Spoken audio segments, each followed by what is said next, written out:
मेरे प्रिय विद्यार्थी पीडीएस ग्रुप ऑनलाइन में आपका स्वागत है। मैं आपको कक्षा 10 की मैथ में आपका द्विघात समीकरण का आज आखिरी वीडियो है। तो इसमें हम बताएंगे आपको सवाल को कैसे लगाना है। पहले क्या होता था, आपको समीकरण दिया होता था, उनका फैक्टर करना होता था एक्स की वैल्यू निकालने के लिए। तो वहाँ पे आपको 2-3 प्रकार से फैक्टर के लिए बताया था। तो आज जो आप सवाल पढ़ेंगे वह सवाल क्या होगी, आपको वहाँ पे समीकरण सीधे नहीं मिलेंगे, आपको सवाल मिलेगा और सवाल का समीकरण स्वयं बनाना है, फिर उसे सॉल्व भी स्वयं करना है। तो ऐसे सवालों के लिए कुछ मानने वाली बात हो जाती है, जैसे क्रमागत संख्याएं, सम संख्याएं, क्रमागत और विषम संख्याएं। तो इन संख्याओं को कैसे मानते हैं, इनमें भी थोड़ी प्रॉब्लम होती है। तो देख लेते हैं इसे।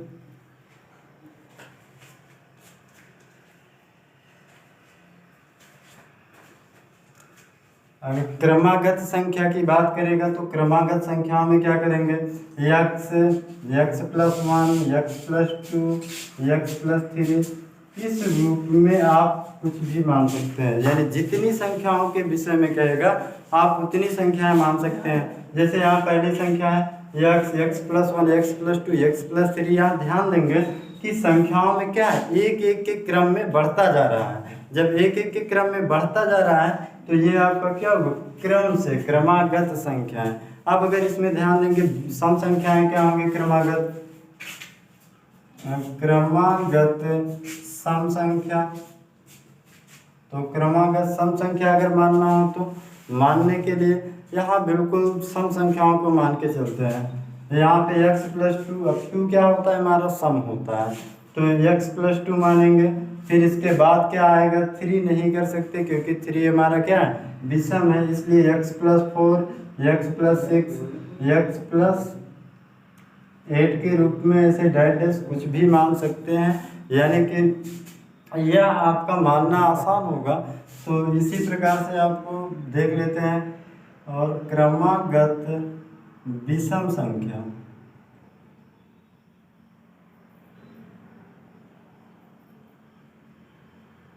अब क्रमागत विषम संख्या अगर मानने वाली बात हुई तो क्या करेंगे, x+1, x+2, x+3, x+5।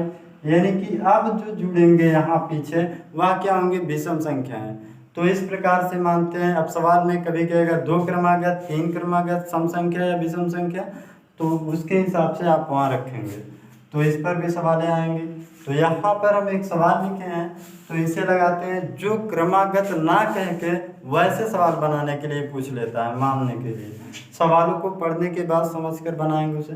तो यहाँ पे क्या है, क्वेश्चन आपका है पहला, कह रहा है 51 को ऐसे दो भाग कीजिए कि उनका गुणनफल क्या होना चाहिए, 378।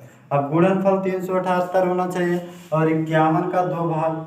अब ऐसा नहीं है कि आप इसी 51 को अपने से संख्या में तोड़कर बना लेंगे। अगर यहाँ पे बहुत सारे, यहाँ पे जैसे 50+1 के रूप में आएगा और यहाँ पे 40+ आपका 11 के रूप में आएगा। इस प्रकार से इनके बहुत सारे क्रम बन जाएंगे। आंसर भी आपका इसी में से होगा, लेकिन वह क्या है, स्पष्ट पता नहीं है कि कौन से ऐसे क्रम में इनको तोड़ा जाए कि उनका गुणा करा दिया जाए तो ये हो जाए। अगर जैसे मान लेते हैं कि 40 है और इंटू में 11 का अगर हम गुणा कराएं, अगर ये मिल जाए तो मान लेते हैं कि हमारा यही आंसर है। तो आंसर भी इसी में मिलेगा। लेकिन अब ऐसी चीज़ों के लिए अनुमान लगाना या फिर बहुत सारा ऐसे बनाना तो कठिन बात है कि यहाँ से ढूंढना, तो सवाल लगाकर ढूंढ लेते हैं। तो सवाल में क्या होगा, मान लेते हैं कि पहली संख्या, अगर हमें पहला भाग पता हो तो दूसरा तो अपने आप बन जाएगा। तो यहाँ पहला भाग हमें दिया नहीं गया, तो मान लेते हैं, माना पहला भाग बराबर क्या हो जाएगा, x मान लेते हैं। अगर 51 का पहला भाग x होगा तो दूसरा भाग क्या होगा, ऐसा मानना है कि जोड़ने पर 51 ही आए। तो अगर पहला भाग x होगा तो दूसरा भाग जो होगा, अब दूसरा भाग, तो दूसरे भाग में क्या, 51 में x को घटा दो तो दूसरा मिल जाएगा।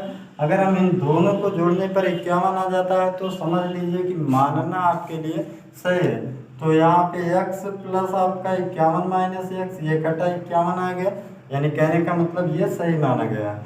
अब इसी में से x की वैल्यू ज्ञात करनी है। तो आगे सवाल को पढ़ेंगे। तो सवाल में कह रहे हैं इन दोनों का गुणनफल क्या होना चाहिए, 378।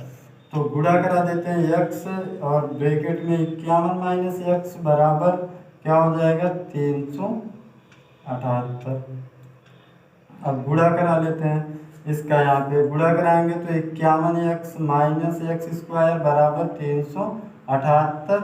अब इन दोनों को उस तरफ भेज देते हैं तो एक द्विघात समीकरण बन जाएगा जो हम पढ़ रहे हैं द्विघात समीकरण। तो यहाँ पे क्या होगा, इनको उधर ले जाएंगे एक्स स्क्वायर, ये उधर गया माइनस में 51x, अब ये आपका प्लस में ही रहेगा 378। अब इनका फैक्टर करना है तो फैक्टर करके x की वैल्यू ज्ञात करते हैं। तो फर्स्ट एंड लास्ट का गुणा कराते हैं चिन्हों के साथ, तो इनका गुणा जो आएगा वह क्या बन जाएगा 378 एक्स स्क्वायर। अब इन्हीं को ऐसे दो भागों में डिवाइड करना है कि जोड़ने या घटाने पर माइनस का 51 एक्स मिलना चाहिए और गुणा करने पर प्लस में मिल जाना चाहिए। अब इतनी बड़ी संख्या के लिए अगर आपको सोचने में दिमाग पर थोड़ी प्रॉब्लम हो रही है तो इन्हीं का पहले गुणनखंड कर लेते हैं, फिर उसी में बना लेते हैं। तो ये इनका रूल्स है कि अगर हम यहाँ तोड़ेंगे इनको 378 को, 2 से काटेंगे, 2 एक नम 2, 2 8 16 बचा 1, 2 9 18, 3 से काट देते हैं, 3 6 18 और यहाँ पर हो जाएगा 3 त्रिक का 9। अब फिर काटेंगे 3 से, तो 3 दूना 6, 3 एक नम, फिर 3 से कट जाएगा 7 आएगा, 7 से कट गया। अब क्या करना है, इसी में ढूंढना है कि जोड़ ऐसी संख्याओं को ढूंढना है कि जोड़ने पर आपका 51 माइनस में बना सके और गुणा करने पर ये बन जाए। तो अगर जोड़ने घटाने वाली बात पे ये मिल जाता है तो गुणा करने पर यही आएगा क्योंकि इसी संख्या का फैक्टर है। तो यहाँ पर देखेंगे 2 3 6, 6 त्रिक 18 और 18 3 क्या हो जाएगा 54, या फिर आपका यहाँ पे कर लेता हूँ, इनको लेते हैं आपका कि 3 त्रिक का 9 हो गया और 2 3 6 हो गया, 6 में 7 का गुणा कराएंगे 42, तो 42 प्लस 9, तो ये टोटल बना देगा आपका कितना 42 8 50 1 51। अब ये तो पता चल गया कि 42 और 9 के फैक्टर में रहेंगे। तो अब ये अगर प्लस में जोड़ेंगे तो प्लस में आएगा, माइनस में जोड़ेंगे माइनस में, अगर इन्हीं माइनस में जोड़ेंगे या माइनस में इनको लेकर गुणा भी कराएंगे तो हमें ये चीज़ प्राप्त हो जाती है। तो यहाँ पे ये चीज़ समझ में आ गया। तो यहाँ पर लिखते हैं एक्स स्क्वायर माइनस का आपका 42x माइनस का 9x प्लस का 378 बराबर 0। अब दो के ग्रुप में बांट के कॉमन करते हैं तो यहाँ से x कॉमन करेंगे, x माइनस क्या होगा 42, अब इनसे कॉमन करेंगे 9 तो x माइनस क्या हो जाएगा, अब x कॉमन कर माइनस कॉमन करेंगे तो ये चिन्ह बदल गया, 42 बराबर आपका 0, एक ब्रैकेट में x माइनस 42, एक ब्रैकेट में x माइनस 9 बराबर 0। अगर यहाँ पर वैल्यू निकालेंगे दोनों को 0 के बराबर दिखा के तो 42 और 9 के रूप में आया। तो यह हमारा x की वैल्यू आया। तो x की वैल्यू अगर चाहे 42 लेकर चाहे 9 लेकर आंसर निकाल सकते हैं। अगर 42 लेंगे तो मान लेते हैं पहला आंसर हमारा x पे रखेंगे 42, तो 42 हो गए। दूसरा अगर हम बात करते हैं यहाँ पे तो 51 में 42 घटाएंगे तो कितना आएगा 9। तो जो इनका दो भाग होंगे उनका गुणा करने पर इतना मिल जाए और जोड़ने पर ये मिल जाए तो वह 42 और 9 होंगे। तो इस प्रकार से सवाल हो। तो देखते हैं दूसरे सवाल को। यहाँ पर यह आपका दूसरा सवाल है। तो इनमें देखेंगे कैसे लगाना है। तो बताया आपको कि अब जो इस वीडियो में पढ़ रहे हैं उनमें क्या होगी, मानने वाली बात होगी। तो मानने में क्रमागत क्या आएगा तो ये आपको बता चुके हैं, क्रमागत के सवाल भी कराएंगे। तो इसको जब देखेंगे क्वेश्चन को तो क्या मान सकते हैं। तो यहाँ पे कह रहे हैं उस संख्या को ज्ञात कीजिए जो अपने वर्ग से 72 कम है। अब पहले संख्या तो पता होनी चाहिए, फिर वर्ग की बात आएगी कितना कम है कितना ज़्यादा। तो अब संख्या हम अपनी तरफ से कुछ मान लेते हैं। माना संख्या बराबर x। अब मान लेते हैं कि संख्या हमारे पास x है। अब यहीं से सवाल बनेगा, x हमारी संख्या है। अब कह रहा है उस संख्या को ज्ञात कीजिए जो अपने वर्ग से 72 कम है। अब अगर हम इसका वर्ग करेंगे तो क्या होगा, इस x का वर्ग स्क्वायर होगा। अब कह रहा है कि इसका जो वर्ग होगा या आपका वर्ग ज़्यादा है 72 इससे। कहने का मतलब कि वर्ग जो होगा, वर्ग से इसके संख्या के वर्ग करेंगे तो ये 72 कम हो जाता है। अब ये 72 कम हो जाता है, या तो इसमें 72 जोड़ दीजिए या इसमें 72 घटा दीजिए, तो दोनों हो गए बराबर। अब ये कुल मिला के फिर से वही चीज़ आ गया, आपका द्विघात समीकरण बन जा रहा है। तो इसको उस तरफ ले जाएंगे तो x² माइनस एक्स हो जाएगा, -72 बराबर 0। अब इसी को सॉल्व कर लेते हैं तो इन दोनों का गुणा क्या हो जाएगा, -72x²। अब यहाँ फैक्टर ढूंढना है, तो ऐसा फैक्टर ढूंढना है कि गुणा करने पर -72 आ जाए, घटाने या जोड़ने पर माइनस में 1 आ जाए। तो 9 और 8 का बनेगा, 9 8 72 होता है। अगर हम 8 में 9 घटा देंगे -1 मिलता है, यानी कि 9 आपका क्या होना चाहिए माइनस में और 8 प्लस में। तो यहाँ पे क्या हो जाएगा, x² minus 9x plus 8x -72 बराबर 0 के रूप में। तो दो दो के ग्रुप में काम करना है, तो इनसे क्या बाहर आएगा x जब बाहर आएगा x -9 प्लस में यहाँ से 8 कामन लेंगे, x -9 होगा बराबर 0। तो यहाँ एक ब्रैकेट में x -9, एक ब्रैकेट में x + 8 बराबर आपका 0। अब यहाँ जब 0 के बराबर दिखाएंगे, एक x बराबर एक 9 आएगा, एक -8, तो ये चीज़ हो जाता है। तो माइनस वाले को छोड़ देते हैं, जो प्लस में आया यही हमारा आंसर होगा। तो वह संख्या क्या थी, 9 थी, तो ये हमारा आंसर हो गया। तो इसके आगे देखते हैं किसी और सवाल को। यहाँ तीसरा सवाल जो है वह कह रहा है किसी संख्या और उसके व्युत्क्रम का योग क्या होना चाहिए। 2 है तो संख्या बताइए, वह संख्या कौन सी होगी। अब संख्या नहीं पता है तो इसमें मानने वाली क्या बात है, अगर हमें संख्या पता हो जाए तो उसका व्युत्क्रम तो हम कर ही सकते हैं। व्युत्क्रम का मतलब अंश को हर में, हर को अंश में। तो संख्या को मान लेते हैं, कुछ माना संख्या बराबर क्या हो जाएगा, x ही मान लेते हैं। अब ये x है, अगर हम x का बटे 1 करें तो ये हमारा यही मतलब हुआ। अगर इसके व्युत्क्रम की बात करें यानी इन्हीं को पलट देते हैं 1/x। तो सवाल में जो कह रहा था कि किसी संख्या और उसके व्युत्क्रम का योग 2 है, तो संख्या तो x हो गई, इसका व्युत्क्रम क्या होगा 1/x होगा। तो इन दोनों को जब योग करेंगे किसके बराबर होगा, 2 के बराबर होगा। अब यहाँ सवाल को लगाते हैं, इसका यहाँ गुणा x² + 1 बटे x बराबर 2, इसका उस तरफ गुणा हो जाएगा x² + 1 बराबर 2x। अब सबको एक तरफ कर लेते हैं x²। अब इसको यहाँ पे प्लस में इधर आएगा माइनस में 2x + 1 बराबर 0 के रूप में। अब इनमें फैक्टर ढूंढते हैं, ऐसा फैक्टर होना चाहिए कि जोड़ने पर आपका क्या हो जाना चाहिए, माइनस में 2 और गुणा करने पर x² रह जाए। x कर लेते हैं यानी कि 1। तो यहाँ पे हो जाएगा x² -x। अगर इनका गुणा कराएंगे ये मिल जाएगा, जोड़ देंगे तो ये मिल जाता है, +1 बराबर 0।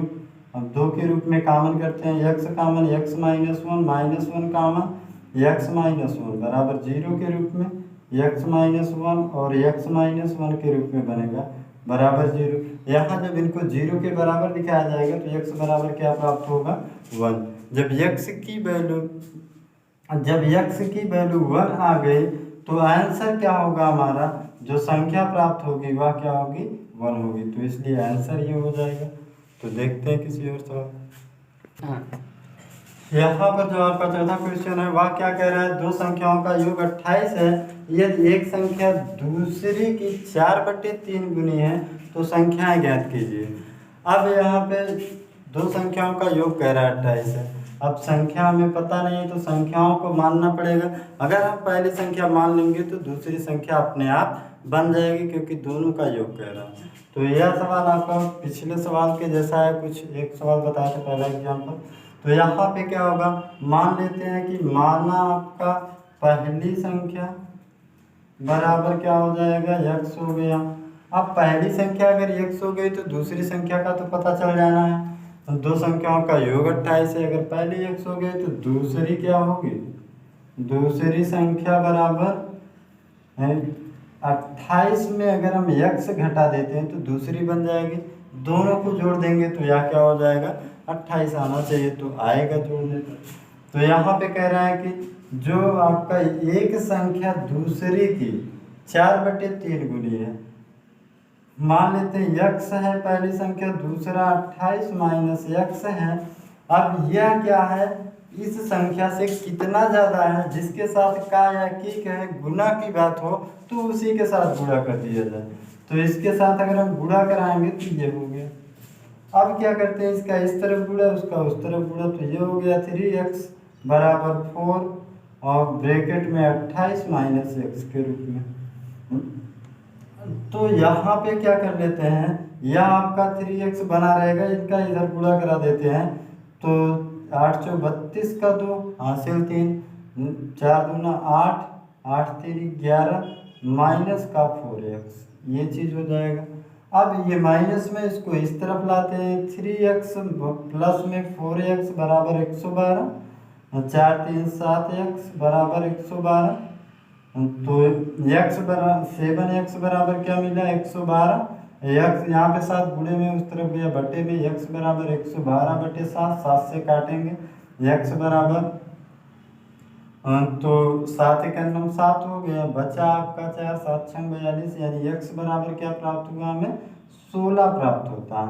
अब x बराबर 16 तो पहली संख्या 16, अब दूसरी ज्ञात करनी है तो यहाँ ला के रखते हैं 28 माइनस 16, घटाएंगे तो क्या आ जाएगा आपका 12 आ जाता है। तो यानी कि आंसर क्या होगा, पहला आपका 16 दूसरा 12 के रूप में मिलेगा। अब एक सवाल देख लेते हैं क्रमागत से संबंधित। यहाँ पर आपका क्रमागत से संबंधित सवाल है कि ये सारी चीज़ें कहाँ पर माननी है। तो देखो सवाल में लिखा है दो क्रमागत धनात्मक विषम संख्याओं के वर्गों का योगफल कह रहा है 394 है। तो संख्याएं ज्ञात करनी है, तो क्या है विषम संख्या है और क्रम से मानने वाली बात है। तो विषम संख्याओं को मानने के लिए x + 1 x + 3 x + 5 के रूप में मान लेंगे, कभी नहीं गलत होगा। तो यहाँ पर मानते हैं पहली संख्या जो होगी मानने पर मान लेते हैं 1 हो जाए, जो संख्या मानेंगे एक संख्या मान लेते हैं x + 1 और 2, केवल 2 की बात किया है तो दूसरी क्या हो जाएगी x + 3 के रूप में। अब कह रहा है इनके वर्गों का योग है, तो वर्गों का योग x + 1 का वर्ग करेंगे प्लस x + 3 का वर्ग करेंगे, तब जाके योग करने पर 394 के बराबर होता है।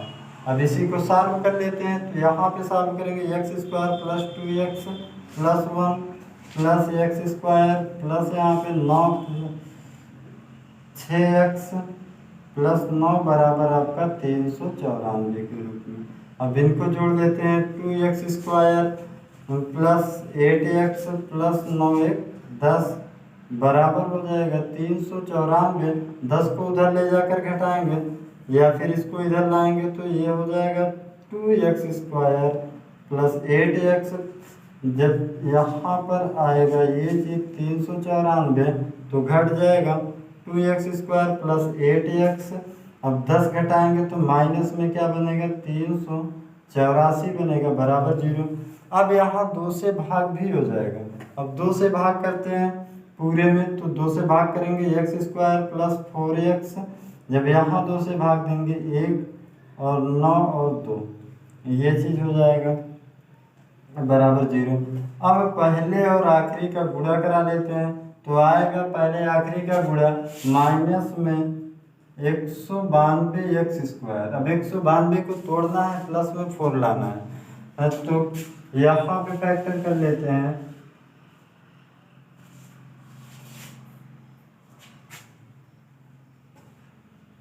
फिर 2 से काटेंगे,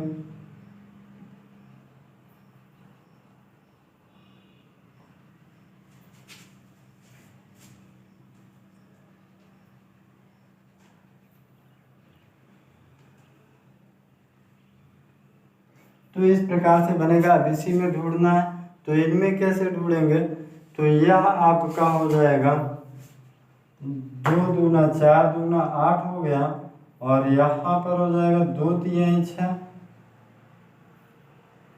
6 दूना 12, और यहाँ पे इनका हो गया 16 और 12। 16 में अगर हम 12 घटाएंगे तो क्या मिलता है 4। तो इस प्रकार से आपका बनेगा, यानी समझ में आ गया कि 16 आपका प्लस में 12 माइनस में। तो यहाँ क्या बन जाएगा, तो x² माइनस आपका प्लस में 16x माइनस में 12x -19 बराबर 0, 192 बराबर 0। तो यहाँ आप कॉमन करते हैं। तो यहाँ कॉमन करेंगे, पहले से क्या होगा, x कॉमन, x प्लस 16 के रूप में, और दूसरे से 12 कॉमन करेंगे माइनस में, तो x प्लस आपका 16 के रूप में बराबर 0। एक ब्रैकेट में x प्लस 16 और दूसरे ब्रैकेट में क्या हो जाएगा, x माइनस 12 के रूप में बराबर 0। अब इनको 0 के बराबर दिखाएंगे, एक आएगा -16, एक आएगा 12, तो माइनस वाले को छोड़ देते हैं, प्लस वाले को लेते हैं। अब प्लस वाले से निकालेंगे तो 12 प्लस 1 क्या हो गया, 13, पहला, और दूसरे में देखेंगे 12 प्लस 3 तो क्या हो जाएगा, 15 के रूप में। तो ये दोनों हमारे क्या हो गए, आंसर। तो इस प्रकार से सवालों को मानकर लगाते हैं। तो अभ्यास के सवालों को आप लगाइएगा, अगर उनमें कोई समस्या हो या इसमें जो आज का वीडियो है इनमें कोई प्रकार की समस्या हो तो आप पूछ सकते हैं हमारे व्हाट्सएप नंबर पे। तो व्हाट्सएप नंबर है 81 27 14 84 33। तो आज के वीडियो में बस इतना ही, धन्यवाद। सब्सक्राइब कीजिए हमारे चैनल को और बेल दबाना ना भूलें ताकि अगले वीडियो का नोटिफिकेशन आपको आसानी से